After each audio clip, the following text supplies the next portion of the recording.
ኮንትራት ቤት ያላችሁ እህቶቼ ይሄንን ነገር ግዴታ ማወቅ አለባችሁ። ምክንያቱም ይሄንን ባለማወቅ በጣም ብዙ እህቶች እየተደበደቡ፣ ብዙ እህቶች እየተሰቃዩ፣ ብዙ እህቶች ደሞዛቸውን እየተከለከሉ ስለሆነ ማለት ነው። ልንገራችሁ፣ በጣም ብዙ እህቶች ባለማወቅ እየተቸገሩ ስለሆነ አንድ ነገር ልንገራችሁ።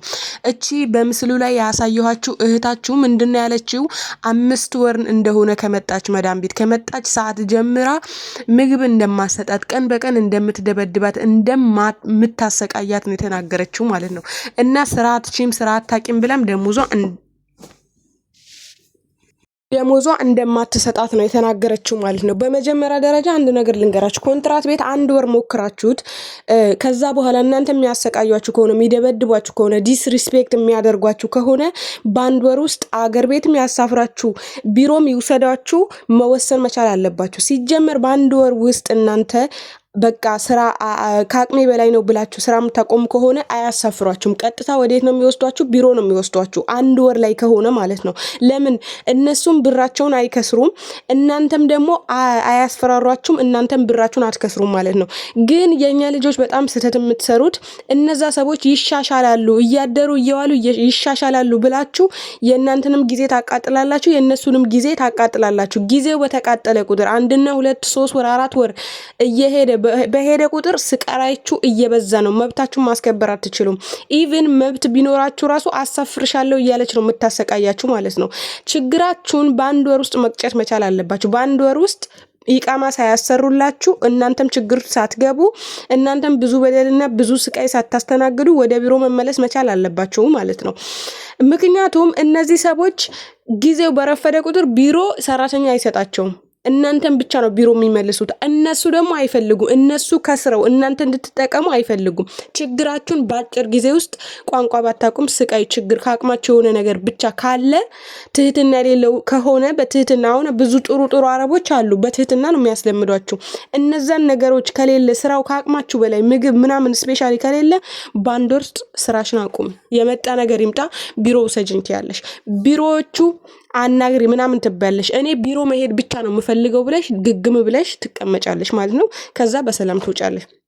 ያለበለዛ ግን 3 እና 4 ወር እዛ ቤት ቆይተሽ ከዛ ሐሳብሽን ቀይረሽ ቢሮ ውሰዱኝ ምናምን ብትሉ ማለት ነው ወላሂ ለህይወታችሁ እንኳን ያሰጋችኋል። ምክንያቱም ስፔሻሊ ሳውዲ አረቢያ ያላችሁ እህቶቼ በጣም ተጠንቀቁ በዚህ ዙሪያ ማለት ነው። ምክንያቱም ሳውዲ አረቢያ ላይ ኮሚቴው ኤምባሲው ቶሎ መድረስ አይችልም።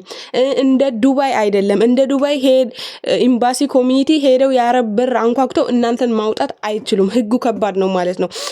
እናንተ በሰላም ለመውጣት 1 ሳምንት 15 ቀን በፈጀ ቁጥር እናንተ ምናልባት ህይወታችሁ ላይ አደጋ ሊፈጠርባችሁ ይችላል ማለት ነው። ስለዚህ ጥንቃቄ አድርጉ። በአጭር ጊዜ ውስጥ መብታችሁን ማስከበር ትችላላችሁ ማለት ነው። በመቀጠል ደግሞ ምግብ አይሰጡኝም ለተባለው አረቦች ምግብ አይሰጡም። አረቦች ምግብ የመጣሽ ቀን ወይ ሙዝ ኩብዝ የሆነ ነገር ቢሉሻል። ከዛ ቀን ጀምሮ ግን ቢያይሉሽም አንቺ ፍሪጅ ውስጥ ያለም ኩብዝም ከሆነ ምንም ከሆነ ሴትዮ ጋዝ ስታበራም ቢሆን አይተሽ ተመልክተሽ ለምደሽ ምናምን ነገር ራስሽን ማዳን አለብሽ። መብላት አለብሽ። መጠጣት ያለብሽ አንቺ ነሽ። መዳም ቢጠጪ ምናምን አይሉም። ማናቸውም አይሉም። ብዙዎቻቸው አብዛኞቻቸው አይሉም ማለት ነው። ወላሂ እውነቴን ነው የምላችሁ። ደሞዝ ደግሞ አይሰጡኝም ለተባለው ደሞዝ በ1 ወር ጥሩም ሆኑ መጥፎም ሆኑ ደሞዛችሁ በ1 ወር ውስጥ አምጥተው ካልሰጧችሁ ደሞዝ ስጪኝ በሉ 2 ቀን 3 ቀን ከዛ በኋላ ብር አምጪ ብላችሁ ግግም ብላችሁ ደሞዝ ካልተሰጠኝ ስራ አልሰራም ብላችሁ ስራ ማቆም ነው ያለባችሁ።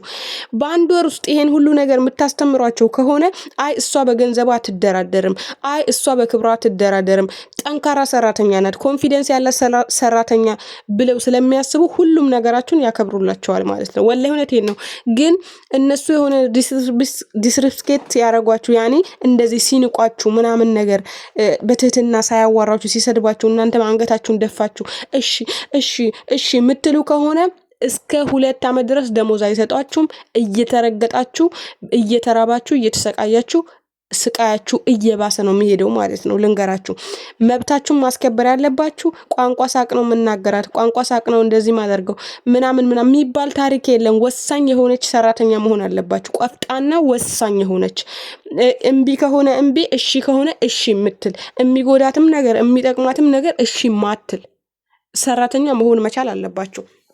አብዛኞቻችሁ የምትጎዱት ነገ ይስተካከላል ምናምን ደሞዛችሁ ደግሞ 1 ወር ሳይሰጣችሁ ሲቀር የዛሬ 2 ወር ይሰጡኛል። 2 ወር 3 ወር ካለፈ አረብ ቤት ደሞዝ ጦርነቱም ምቱም ስድቡም ንቀቱም እየባሰ ነው የሚሄደው ማለት ነው። ወላሂ እውነቴን ነው። በቃ ስራ ማቆም ከአቅምሽ ነገር እቺ ልጅ አሁን አይታችኋታል።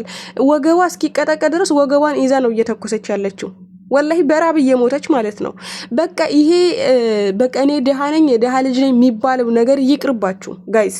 ራስሽን እያሰቃየሽ አረብ ሀገርም ራሳችን ተሰቃይተን ኢትዮጵያም ተሰቃይተን ምንድነው ነገሩ? ወላሂ ነው የምላችሁ። ባለፈው አንድ የሆነች ኡጋንዳ እንትን ገድላ ነበር አይደለ? መዳም ገድላ ተብሎ ሚዲያው ላይ ተሰራጭቶ ነበረ።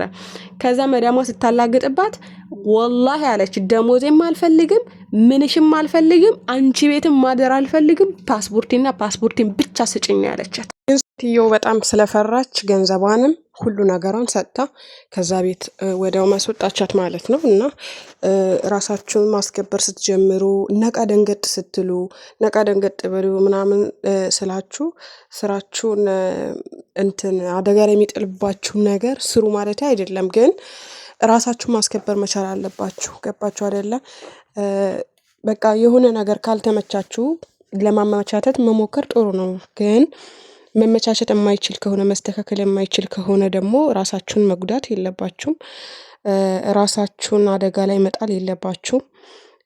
ራሳችሁን አደጋ ላይ ጥዬ እለወጣለሁ ማለት የለባችሁም። በሽታ ውስጥ ነው ለምሳሌ በራብ ውስጥ በሀዘን ውስጥ የምትቆዩ ከሆነ በሽታ ውስጥ ነው የምትቆዩት መጨረሻ ማለት ነው። በሽታ ደግሞ ነገ እንደዚህ ተሰቃይተሽ ገንዘቡ ልታገኙም ወይም ማታገኙም ሊሆን ይችላል። ገንዘቡ ማግኘትሽው ደግሞ ያንን ታግሰሽ ያንን ራብ ያ ድካም ያ ሀዘን ያ ለቅሶ ታግሰሽ እየሰራሽ በቆየሽ ቁጥር ውስጥሽ እየተጎዳ መጣ ቁጥር በሽተኛ ትሆኛለሽ። በሽታ ደግሞ እየጸና ሲመጣ አንዳንዴ ገንዘብ የማይሄድ ነው በሽታ አለ። ዘላለም አለማችሁ የሚጸጽታችሁ ቤታችሁ ሞልቶ መሶባችሁ ሞልቶ መኪና ኖሮሽ ምናምን በሽተኛ ከሆንሽ ግን ያ ነገር ላንቺ ምንም ማለት አይደለም። ምን አለበት ጤናዬ በኖረልኝ ነው የምትሉትና ስታስቡ ስትሰሩ የሆነ ቤት ሰራተኛ ስትሆኑ ለነገም ጭምር እያሰባችሁ መሆን አለበት እላችኋለሁ። በዛ አጋጣሚ እወዳችኋለሁ አከብራችኋለሁ። ለዚህ ለዚህ ቤት ደግሞ አዲስ ከሆናችሁ እንትን ማድረግ እንዳትረሱ።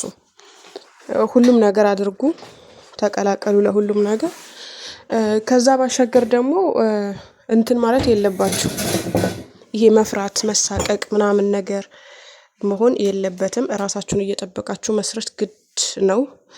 ለነበረን ቆይታ እጅግ በጣም አድርጌ አመሰግናችኋለሁኝ። በቀጣይ ደግሞ በአረፍ ፕሮግራም እንገናኛለን። ቻው